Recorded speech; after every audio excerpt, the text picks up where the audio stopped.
अगर औरत मुंह खोल कर सूई हुई हो तो समझ जाओ कि इसको 3 चीज़ों की शदीद ख्वाहिश होती है। अस्सलामु अलैकुम नाजरीन।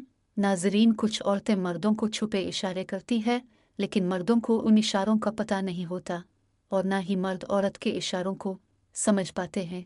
जब औरत हम बिस्तरी करवाना चाहती है तो वो मर्दों को तरह तरह के इशारे देती है, लेकिन वो मर्द औरत को हासिल करने में कामयाब होता है जो औरत के इन इशारों को समझ सके और औरत के जिस्म को हासिल करके फ़ायदा हासिल कर सके। कुछ औरतें हाथों से इशारे देती है तो कुछ औरतें आंखों से।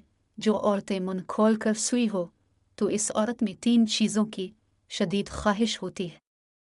नंबर 1, मुंह में नफस लेना। अगर औरत मुंह खोल कर सोए हो तो समझ जाओ कि औरत को मुंह में नफस लेने की शदीद ख्वाहिश है। अक्सर वो औरतें जो मर्द के नफस को मुंह में लेने की आदी होती है और हर वक्त मर्द के नफस को मुंह में लेने की ख्वाहिश रखती है, तो जब ऐसी औरतें सोती है तो सोते वक्त भी औरत का मुंह खुला हुआ होता है, जिसका वाज़े मतलब होता है कि ऐसी औरत को मुंह में लेने की ख्वाहिशात हद से ज़्यादा बढ़ गई है। ऐसी औरत हम बिस्तरी से पहले हम बिस्तरी के दौरान मर्द के नफस को मुंह में लेकर चूसना पसंद करती है और अपनी ख्वाहिशात इसी तरह पूरी करती है। नंबर 2, शर्मगाह में नफस लेना। अगर औरत मुंह खोल कर सूई हुई हो तो समझ जाओ कि औरत को शर्मगाह में नफस लेने की शदीद ख्वाहिश है।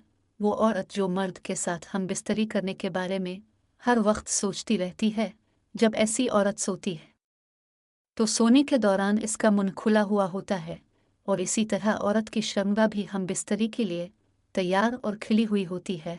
अगर किसी औरत का मुंह सोने के दौरान खुला देखो तो फौरन इसके साथ हम बिस्तरी कर लो। वो इनकार भी नहीं करेगी और हम बिस्तरी के दौरान ऐसा मज़ा देगी कि ज़िंदगी भर याद रखोगे। नंबर 3, छातियों के दरमियान नफस लेना।